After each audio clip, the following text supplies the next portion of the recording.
கன்னிராசி நேயர்களே! இப்ப நான் சொல்லக்கூடிய ஒரு 4 விஷயம். இது மட்டும் அதாவது தமிழ் வருஷ பிறப்புக்கு பின்னாடி கரெக்ட்டா நீங்க ஃபாலோ பண்ணிட்டு வாங்க. அப்ப உங்களுக்கு 4 எதிரிகள் காத்துக்கிட்டு இருக்காங்க. மெயினான எதிரி அப்படின்னு பார்த்துட்டீங்க அப்படின்னா, உங்களுக்கு அதிபதி யாரு? புதன். புதன் அதிபதி அப்படின்னாவே புத்திசாலித்தனம். யாருமே தோணாத விஷயம் நமக்கு தோணும். நெறைய ஐடியா கிடைக்கும். அடுத்தவங்களுக்கு ஆலோசனை சொல்லுவோம். நம்ப குடும்பத்த பத்தி யாருகிட்டயும் நம்ப ஒரு கலந்து ஆலோசிக்காம, நம்பளோட முடிவு நாம்பளே எடுப்போம். ஒரு சிறு சிறு தவறு கூட நம்ம பண்ண மாட்டோம். அந்த மாரி விவரம், வீக்கானம், அந்த மாரி நேர்மையான, அந்த மாரி ஒரு திறமை இந்த கன்னிராசி நேயர்களுக்கு உண்டு. எல்லா இடத்திலும் அன்பு, அனுசரணை, பாசம் இதெல்லாம் குறைவே இருக்காது. அப்படியாப்பட்ட உங்களுக்கு இந்த 6ஆம் இடத்துல ராகு. உங்க ராசிக்கு 6ஆம் இடத்துல கன்னி ராசியா இருந்தாலும், கன்னி லக்னமா இருந்தாலும், 6ஆம் இடத்துல சனீஸ்வர பகவான் வீட்ல ராகு இருக்கும் பொழுது உங்களோட ஐடியாவ பல பேர் திருட பார்ப்பாங்க. நீங்க ஒரு ப்ராஜெக்ட்டோ, இல்ல அப்டின்னா நீங்க ஏதாவது ஒரு தொழில் ரகசியமோ, இல்ல சம்பாரிக்கிற விஷயம் எப்படி? அப்டின்ற அளவுக்கு இல்ல குடும்பத்தில ஒரு சண்டை சச்சரவு இல்லாம, பிள்ளைங்க மேல ஒரு பாசம், அன்பு அனுசரணையா இருக்கிறோம் பார்த்தீங்களா? இதுவும் கூட மத்தவங்க நம்ம மேல ஒரு போட்டி பொறாமையா இருப்பாங்க. அப்ப நம்பள பத்தி சில பேருகிட்ட இல்லாதம் பொல்லாதம் சொல்றது, இல்ல அப்டின்னு நம்பள பத்தி இன்னொரு இடத்துல 4 பேர் இருக்கும் பொழுது பேசுறது, இதெல்லாமே நடக்கும். அதாவது இந்த எதிரி உங்களோட கூடயே இருக்கலாம், இல்ல சொந்தக்காரனா இருக்கலாம், நண்பனா இருக்கலாம். இவர் முடிஞ்ச அளவுக்கு கண்டுபிடிச்சு ஒதுங்கி இருக்கிற மாரி பார்த்துக்கங்க. அடுத்ததாக பார்த்துட்டீங்க அப்டின்னா, உங்களுக்கு 10ஆம் இடத்துல குரு பகவான் இருக்கிறாரு. எங்கே? தொழில் ஸ்தானத்துல. இதுக்கு முன்னாடி இருந்ததை விட இப்ப பல ஐடியாக்கள் நமக்கு ஒரு வாய்ப்புகள் வருது நமக்கு. அந்த ஐடியா வரும்பொழுது நம்ம ஒருத்தர்கிட்ட ஆலோசனை பண்றோம் நம்ப. இந்த மாரி ஒரு பிசினஸ் பண்ணலாம்னு இருக்கேன். இந்த மாரி ஒரு நண்பர் ஒருத்தர் இருக்கிறாரு. இந்த மாரி ஏதாவது வெளிநாடு போலாம்னு இருக்கேன் அப்டின்ட்டு. அப்ப பார்த்துட்டீங்க அப்டின்னா, இது நீங்க அடுத்தவங்ககிட்ட கலந்து ஆலோசிக்கும்போது, இந்த ஐடியா அவங்களுக்கு பிடிச்சு போயிரும். சரிங்களா?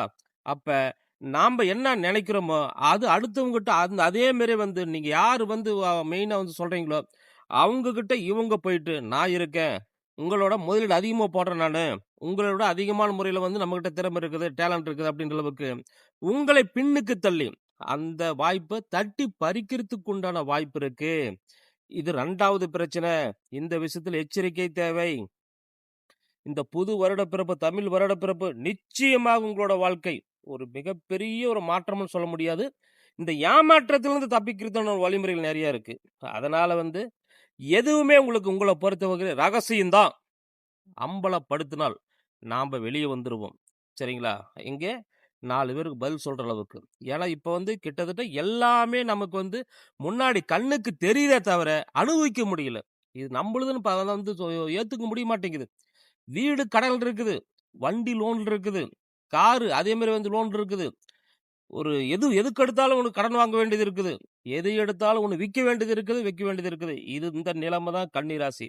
ஆனா, இதையும் தாண்டி வெற்றி வாகை ஒரு முழு முயற்சினா உங்க திறமைக்கு தகுந்த மாரி ஒரு பலன் கிடைக்குது. அந்த கிடைக்கிற பலன் தனியா அனுபவிக்கோணும் அப்படின்னு பார்த்துட்டீங்க அப்படின்னா, ரகசியத்தை நீங்க பாதுகாக்கோணும். பப்ளிக்கா அதாவது கணவன் எடுக்கக்கூடிய ஒரு ஒரு வாய்ப்பு, அதாவது நல்ல ஒரு ஒரு வாய்ப்ப மனைவிகிட்ட கூட சொல்ல வேண்டாம்.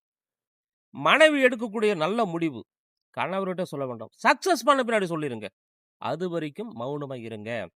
இது 2வது ரகசியம். 3வது பார்த்துட்டீங்க அப்படின்னா, குடும்ப வகையில 7ஆம் இடத்துல பார்த்துட்டீங்க அப்படின்னா, அதாவது குரு பகவான் வீட்ல சனீஸ்வர பகவான் இருக்கிறாரு. சுக்கிரன் உச்சம் பெற்றிருக்கிறாரு. சூரிய பகவான் இருக்கிறாரு. இது எல்லாமே பார்த்துட்டீங்க அப்படின்னா, இந்த பங்குனி மாசத்துல சித்திரை மாசம் இருக்கும் பொழுது மேச ராசிக்கு போயிரும். எப்ப 7ஆம் இடம், 8ஆம் இடம் போயிரும் சூரிய பகவான். அப்ப இந்த கிரகங்கள்லாம் இருக்கும் பொழுது, நமக்கு அதாவது கலஸ்திரஸ்தானம் அது. அந்த கலஸ்திரஸ்தானம் மனைவி மூலியமாக ஆதாயம் வருமா? சொத்து வருமா? அவங்க சேமிச்சு வச்சதுக்கான குடுப்பாங்களா? இல்ல அப்டின்னா நீங்க ஒரு கணவரா இருந்து அதாவது நீங்க ஒரு மனைவியா இருந்து கணவர் மூலியமா ஏதாவது ஒரு நகை நட்டுக்கான பண்ணி குடுப்பாரா? இதான் சும்மாவே வச்சிருக்கிறாரு. வெறுங்கழுத்தோட இருக்கிறோமே! எப்பவுமே நம்ம ஒரு முன்னிலைப்படுத்தி பேச மாட்டேங்கிறாரு. எல்லா இடத்துல போனாலும் கொஞ்சம் குறையோட தான் போறோம். அதே மாரி ஒரு கஷ்டத்தோட தான் போறோம். வேண்டா வெறுப்பான ஒரு விசேஷம் நல்லது கெட்டதுன்னு போயிட்டு இருக்கிறோம். நமக்கு ஒரு அங்கீகாரம் கிடைக்காம இத்தன வருஷம் ஒரு வாழ்க்கை நடத்தி என்ன புண்ணியம்? இதெல்லாம் வருமா அப்படின்னு பார்த்தா, நிச்சயமாக பெரும்பாலும் வர்றதுக்கு உண்டான வாய்ப்புகள் குறைவு. காரணம் என்ன அப்படின்னா, என்னைக்கோ நடந்த ஒரு நடந்து முடிஞ்ச பிரச்சனை. பழைய பிரச்சனை தோண்டி அதன் மூலியமாக குடும்பத்துல ஆணும் பெண்ணும் உறவு விரிசல் அடையறதுக்கு உண்டான வாய்ப்புகள் இருக்குது. நீங்க அன்னைக்கு அப்படி பண்ணீங்கல்ல, உங்க வீட்ல எனக்கு இந்த மாரி கேவலம் பண்ணாங்கல்ல, எனக்கு வந்து இந்த மாரி நீங்க செய்யலல்ல, உங்க அண்ணன் தம்பிகள்லாம் செய்றீங்க, எனக்கு பண்ணல, அக்கா தங்கச்சி செய்றீங்க, எனக்கு பண்ணல அப்படின்ற அளவுக்கு, இந்த விதமான புதிய அதாவது பழைய பிரச்சனை புதுசா வந்து மறுபடியும் வந்து ஒரு விரிசல் அடையறதுக்கு உண்டான வாய்ப்புகள் இருக்குது. அப்ப 2 பேருமே வந்து பார்த்தீங்கன்னா, கணவன், மனைவி 2 பேர்த்துக்குள்ள ஒரு தேவையில்லாத ஒரு சிக்கல், தேவையில்லாத ஒரு பிரச்சனை, தேவையில்லாத குடும்பத்தில வந்து ஒரு பாதிப்புகள் உண்டாகும். இது ரொம்ப, ரொம்ப எச்சரிக்கை. இது 3வது பிரச்சனை. எப்படி கையாளவும் அப்படின்னா வந்து, எல்லா விஷயத்துக்கும் ஆமா சரண்டர் ஆயிட்டு போயிருங்க. நீங்க சொல்றது தான் கரெக்ட்டு. ஆமா அதுக்கு என்ன பண்றது? சரி போகட்டும் அப்படின்ற அளவுக்கு வந்து சரண்டர் ஆகுற மாரி போயிருங்க. அப்ப வந்து குடும்பத்தில விரிசல் விழாது. இது கவனமா கையாளுற மாரி பார்த்துக்கங்க. அடுத்ததாக பார்த்துட்டீங்க அப்படின்னா, இப்ப நாட்டுக்குள்ள வந்து சொன்ன மாரி உலகத்துல எத்தனையோ பிரச்சனை இருக்குது. வெளிநாட்டுல இருக்கிறவங்களுக்கு கன்னி ராசி நேயர்களுக்கு. அதாவது அங்கிருந்து தப்பிச்சுட்டு ஊருக்கு வந்துரலாமா அப்படின்னு பார்த்துட்டீங்க அப்படின்னா, வந்து உங்களுக்கு 10ஆம் இடத்துல வந்து குரு பகவான் இருக்கிறதுனால, அதே மாரி வந்து 12ஆம் இடத்துல வந்து கேது பகவான் இருக்கிறாரு. எல்லாருமே வந்து சும்மா வந்து அதாவது வந்து கன்னி ராசி நேயர்களுக்கு அதாவது கவர்மெண்ட் கூட்டிட்டு போறாங்க அப்படின்னா, நாம மட்டும் பணம் குடுத்து வர வேண்டியது இருக்கும். செலவு பண்ணி வர வேண்டியது இருக்கும். இந்த மாரி ஒரு நிலைமை ஏற்படும். ஏன்னா, அந்த அந்த வாய்ப்பு நமக்கு வந்து மிஸ் பண்ணிருவோம். இல்ல நமக்கு தெரியாமயே போயிரும். இல்ல அப்டின்னா கடந்து போயிரும் நமக்கு. அதனால வந்து இதுக்கெல்லாம் கொஞ்சம் கவனமா இருந்துக்கணும். விழிப்புணர்வோடு. அப்பப்ப அப்டேட்டா இருந்தீங்க அப்டின்னா, உங்களுக்கு வெளிநாட்ல ஒரு வாழ்க்கை உங்களுக்கு சொர்க்கமாக இருக்கும். அந்த வெளிநாட்டிலிருந்து சொந்த ஊர் திரும்பும் பொழுது ஒரு ரூ. 10 விரயம் இல்லாம வரலாம். சொன்னது உங்களுக்கு விளங்கும்னு நெனைக்கிறேன். இதெல்லாம் கொஞ்சம் கரெக்ட்டா ஞாபகம் வச்சுட்டு நீங்க செயல்படுங்க. இருக்கிற பதட்டத்துல என்ன பண்றது அப்படின்ற அளவுக்குலாம் நினைக்க வேண்டாம். கொஞ்சம் பொறுமையாக, நிதானமாக யோசனை பண்ணி, கிடைக்கிற வாய்ப்பை நீங்க பயன்படுத்துறீங்க அப்படின்னா, இத்தன வருஷம் சம்பாரிச்ச காசு, சேர்த்து வச்ச காசு உங்களுக்கு வீண் போகாது. இது ரொம்ப ரொம்ப முக்கியம். நெறைய விரய செலவுகள் பண்ண வேண்டியது இருக்கு. அந்த விரய செலவுகள் ஊருக்கு வந்து அதாவது வீடு கட்டுறதோ, இடம் வாங்குறதோ, பூமி வாங்குறதோ, இந்த மாரி வந்து சுப செலவு பண்ணிக்கலாம். கல்யாணம் பண்றது, அண்ணன் தம்பிகளுக்கு பண்றது, இல்ல அப்டின்னா வந்து வந்து ஊர் திருவிழாவுக்கு வந்து நம்ப வந்து ஒரு முன்னிலைப்படுத்தி செய்றது. இந்த மாரி வந்து ஒரு பிரபலம் அடையறதுக்கு வகையில நமக்கு வந்து இது பண்ண முடியும். இதுவும் ஒரு அத வந்து பார்த்துட்டீங்க அப்டின்னா ஒரு பிரச்சனை. இதிலிருந்து தாண்டி வந்துர்றீங்க. அடுத்ததாக பார்த்துட்டீங்க அப்டின்னா திருமணம் பண்ணலாமா? நமக்கு தான் வந்து 7ஆம் இடத்துல வந்து சனீஸ்வர பகவான் பார்த்துட்டீங்க அப்டின்னா வந்து பார்வையில இருக்கிறாரே! நானே நெறைய வீடியோல சொல்லியிருக்கேன். "சனி கொடுப்பார் யார் தடுப்பார்" அப்டின்ட்டு. சுக்கிர பகவான் கூட இருக்கிறாரு. சுக்கிர பகவான் அப்படி சொல்லும்போது அவரு தான் கலசரக்காரகன். அவரு என்ன பண்ணுவாரு அப்டின்னா வந்து சனீஸ்வர பகவான் ஒரு இடத்துல காட்டுவாரு. அது காட்டும் பொழுது வந்து நமக்கு இது ஓகே தான். பரவால்ல. இந்த பொண்ணு கிடைச்சா பரவால்ல. அத வந்து நல்லா படிச்சிருக்குது. ஓரளவுக்கு நல்லா இருக்குது அப்டின்ற அளவுக்கு. சுக்கிர பகவான் என்ன பண்ணுவார் அப்டின்னா வந்து இத விட பெட்டரா கூட சூரிய பகவான் சஞ்சாரம் பண்றாரு. சூரிய பகவான் கவர்மெண்ட் வேலையா இருந்தா நல்லா இருக்குமே. நாம தான் கை நிறைய சம்பாரிக்கமே. நாம தான் நல்லா இருக்குமே.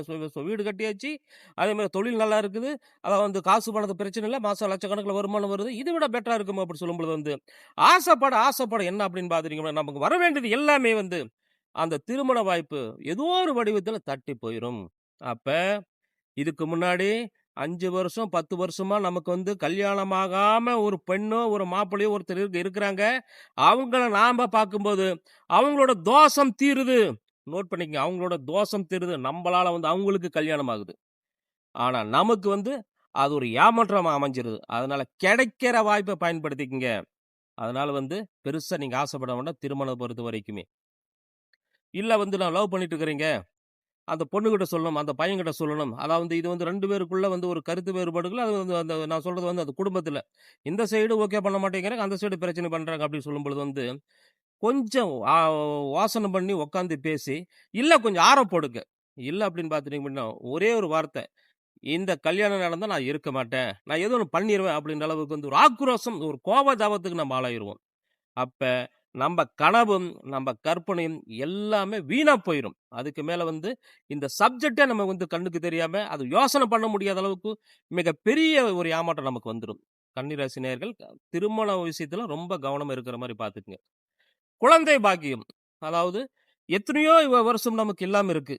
இந்த ஒரு தமிழ் வருஷம், புத்தாண்டு அப்படி சொல்லும்பொழுது இருக்குமா? இதாவது கிடைக்குமா? அப்படின்ற அளவுக்கு வந்து நீங்க நினைக்கிறது, அதே மாரி கற்பனை பண்றது எல்லாமே நமக்கு தெரியுது. அதுக்கு உண்டான வகையில இதுக்கு முன்னாடி நம்ம வந்து பார்த்துட்டீங்க அப்படின்னா, 5ஆம் இடத்துல இருக்கக்கூடிய ஒரு சனீஸ்வர பகவான், அதாவது வந்து 5ஆம் இடத்துல கூடிய வந்து சனீஸ்வர பகவான் 7ஆம் இடத்துல இருக்கும் பொழுது, அதுக்கு சில விமோசனம் நமக்கு வருது. ஒரு கடந்த காலகட்டத்துல இருந்த நான் கும்பிடக்கூடிய சாமி ஒரு துணை புரிகிறாரு. ஒரு ஹாஸ்பிட்டல் செலவு பண்ணணும். அது நமக்கு வந்து இப்போ வந்து அதுக்குண்டான நல்ல பலன் இருக்குது. ஒரு தவம் இருந்தோம், ஒரு விரதம் இருந்தோம். அதுக்குண்டான பலன் இருக்குது.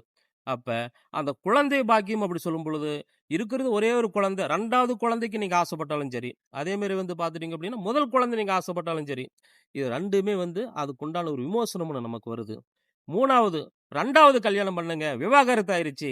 விட்டுட்டு போயிட்டாங்க, இறந்து போயிட்டாங்க அப்படின்னு நினைக்கக்கூடிய ஆணாக இருந்தாலும், பெண்ணாக இருந்தாலும் சரி.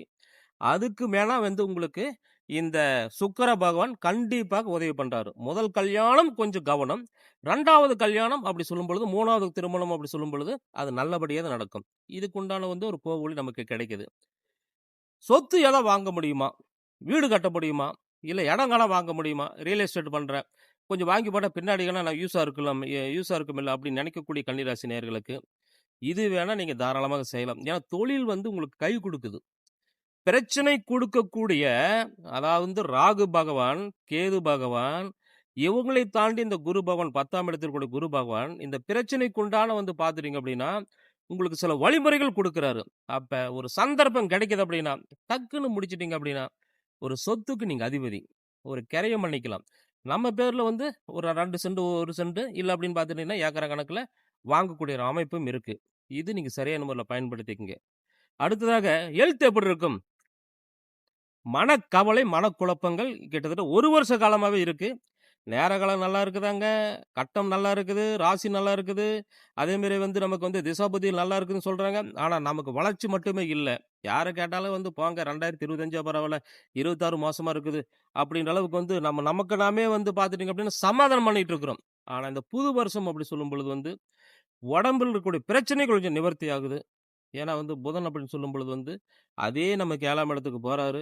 நீச்சம் அடைகிறாரு. நீச்சம் அடையும் பொழுது வந்து, நமக்கு செலவு குடுக்குறாரு. செலவு பண்ணும் பொழுது வந்து, வியாதிக்கு குடுக்கக்கூடிய ஒரு புதனே, நமக்கு வந்து அதுக்குண்டான தீர்வும் குடுக்குறாரு. அப்ப செலவு பண்ணும் பொழுது, ஒரு மாத்திரை முழுங்கும் அதாவது சாப்பிடும் பொழுது, இன்ஜெக்ஷன் போடும் பொழுது, அந்த பிரச்சனைக்கு தீர்வு வருது.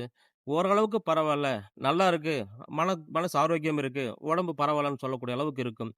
இது எல்லாமே வந்து பார்த்துட்டீங்க அப்படின்னா, காணொளி முதலே பார்க்குறவங்க வந்து சப்ஸ்கிரைப் செய்து பெல் பட்டன் அமைத்தி, ஆல் என்ற பட்டன் நீங்க அமைத்துங்க. 4 பேருக்கு ஷேர் பண்ணுங்க, லைக் பண்ணுங்க. நன்றி, வணக்கம்.